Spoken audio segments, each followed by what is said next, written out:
C'était très vite dévoilé, ils ont reconnu que c'était frauduleux, c'était rétracté, l'article du New England, donc 2 grands journaux pris la main dans le sac avec la même équipe.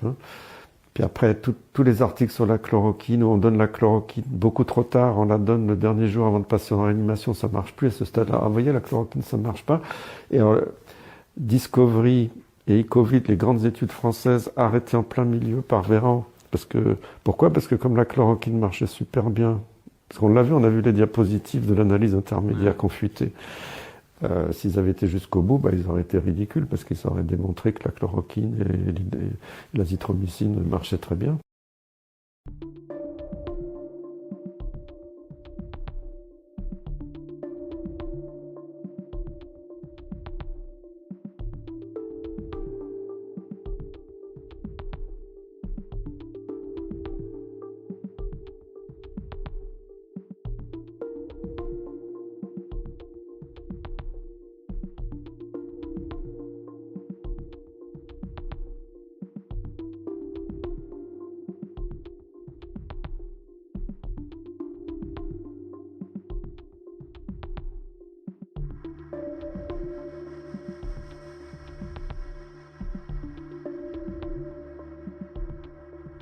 Dès qu'il y a un enjeu financier, scientifique, etc., c'est que des mensonges.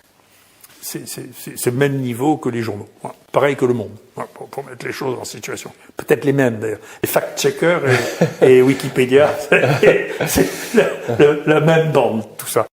Bonjour à tous. Le professeur Montagnier était, vous le savez, prix Nobel de médecine. Il est venu sur mon plateau, souhaitant s'exprimer à mon micro et dire toute la vérité, ce qu'il n'avait pas pu dire ailleurs. Il est mort dans une indifférence généralisée. La Macronie, bien sûr, n'a pas daigné envoyer quiconque à ses obsèques, alors que c'était une personnalité mondiale. Il aurait dû être aujourd'hui au Panthéon. Lors de la pandémie, il a fait certaines déclarations incroyablement puissantes, car il savait mieux que personne tout ce qui se passait, notamment à travers un groupe d'experts mondiaux qui l'entouraient. Notamment, il considérait que la vaccination de masse était une erreur et qu'elle pourrait favoriser l'émergence de variants du virus. Je vous propose un extrait de l'interview que j'avais réalisée de lui. Il est le premier à avoir parlé d'apprenti sorcier. Non, c'est pas une interview finalement que vous allez écouter là dans un instant. C'est un véritable document, on peut le dire, qu'il faut que vous puissiez du reste enregistrer cette minute. C'est une œuvre de salubrité publique. Il faut en garder des traces. Écoutez plutôt. Si nous sommes ici, c'est que nous deux, nous avons le courage de dire ce que nous pensons. Alors d'après ce que je sais, mais je suis pas un spécialiste en la matière, mais d'après ce que je lis en tous les cas, il y a différents types de vaccins qui apparaissent aujourd'hui sur le marché. Et précisément, il y en a un qui est développé par Moderna et qui concerne l'ARN messager. J'essaierai de tempérer l'enthousiasme pour ce projet de vaccin. C'est un projet à long terme. Et là, on demande aux gens de sortir tout de suite. Et s'ils l'acceptent, c'est une erreur parce que on risque d'avoir des effets absolument imprévisibles. C'est-à-dire ? Eh bien, par exemple, des cancers, des organes qui se mettent à proliférer. Quand on joue à l'apprenti sorcier totalement. Ce sont des apprentis sorciers d'après vous ? Absolument. Oui. Absolument. Ils n'ont pas le recul nécessaire pour pouvoir se lancer dans cette aventure. C'est trop tôt. Ils ont certainement fait beaucoup d'études déjà avec les animaux, je pense, mais pas suffisamment pour prévoir. Il faut quand même passer à l'homme et pour prévoir ce qui va se passer. Alors, il ne faut pas que l'homme serve de cobaye. Il ne faut pas que les enfants servent de cobaye. C'est absolument non éthique. Il ne faut pas qu'il y ait des morts à cause des vaccins. Donc, d'après vous, il y a un risque évident, professeur, d'empoisonner aujourd'hui, par le biais de ce vaccin, les générations futures. On peut dire ça comme ça ? Oui, on ne sait pas. On n'est pas empoisonné, c'est peut-être un grand mot, mais c'est vrai, on ne peut pas prévoir ce qui va se passer pour la génération 1, 2, 3, 4, 5, après les vaccinations.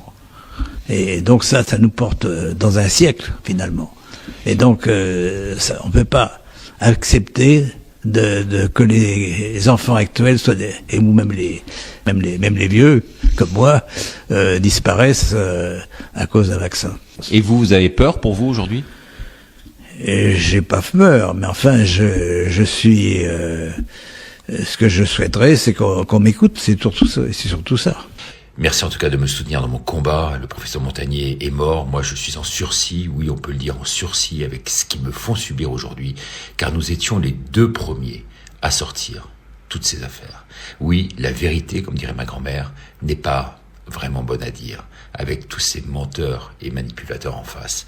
Il est vraiment temps, chers amis, de s'en débarrasser aujourd'hui, plus vite que jamais. Merci de partager. Le soja, le blé, le maïs, les animaux, toujours au nom du progrès, de la productivité, du contrôle. Mais aujourd'hui, c'est l'humain qu'on a transformé. On n'a pas eu besoin de bistouri, ni même de manipuler les chromosomes. On avait juste besoin d'un code, d'une séquence injectée en silence, déguisée en protection. C'est tout simplement un programme, un ordre donné à nos cellules, qui dit « produisez cette protéine étrangère, obéissez », et nos cellules le font. Elles deviennent tout simplement des protéines virales. Elles travaillent pour un code qui n'est pas le nôtre. On n'a même pas besoin de toucher au noyau. On change tout simplement sa fonction. On change le rôle. Et c'est ça, être OGM. Comme vous devez le savoir, un OMG, c'est un organisme génétiquement modifié. On n'a pas directement touché l'ADN. On a simplement manipulé la biologie, les cellules, les réponses immunitaires. En soi, on a simplement détourné leur fonction. Et il faut pas se leurrer, et encore moins se voiler la face. Il faut le dire. On a malheureusement traité la société comme des cobayes, en leur un programme, pour en fin de compte les transformer en OGM. Écoutez-moi cette petite vidéo que je vous partage et dites-moi ce que vous en pensez. Je travaille sur la réglementation des produits ARN messagers. Je pense que c'est important parce que c'est ce qui vient de se passer, mais c'est aussi l'avenir. C'est-à-dire on vous injecte le code génétique pour vous faire fabriquer une protéine. Et c'est ça la définition d'un produit de thérapie génique. On vous injecte dans le but de vous faire fabriquer une protéine qui va vous faire fabriquer des anticorps. Donc c'est vous l'usine à protéines, quoi. Et d'ailleurs, il devrait vous payer parce que c'est vous qui faites le boulot à sa place. C'est une modification génétique, quoi. Voilà, il vous transforme en OGM, donc en organisme génétiquement modifié. Et donc, cette définition, ça correspond à la définition d'un produit de thérapie génique. Et ces produits de thérapie génique, depuis de nombreuses années, sont soumis à des contrôles très stricts dans les essais cliniques, précliniques et cliniques. Mais la personne injectée est une sorte d'OGM. Oui, on transforme les personnes injectées en OGM puisque c'est la définition. On leur injecte un gène qui va modifier l'expression des protéines qu'ils produisent. Donc c'est un OGM, quoi. On devient des OGM. Par exemple, le tris, on en retrouve dans le vaccin anti-Covid. Et là, justement, qui sert à maintenir le pH. On voit aussi d'autres produits qui sont dangereux. Bon, le plus connu, c'est l'hydroxyde d'aluminium et le phosphate d'aluminium, qui peuvent avoir des activités neurotoxiques. En France, ces injections, elles sont autorisées entre 125 et 850 microgrammes, mais il y a aussi d'autres molécules problématiques comme le Twin 80, qui est du polysorbate 80, parce que ça a la propriété de rendre un petit peu poreux en fait les barrières, notamment la barrière hémato-encéphalique ou autre. Voilà, il y a un certain nombre de composés. Il y a aussi pour les vaccinations infantiles le paracétamol aussi qu'on appelle le Tylenol, je crois, aux États-Unis, qui pose des problèmes qu'on donne pas dans l'approche vaccinale, mais qu'on donne après l'injection vaccinale. Et on sait que ça provoque un déficit d'une molécule antioxydante qui est très importante, qui est le glutathion. Ça met en déficience en glutathion, donc en déficience en antioxydants, et donc ça a des répercussions délétères sur l'organisme.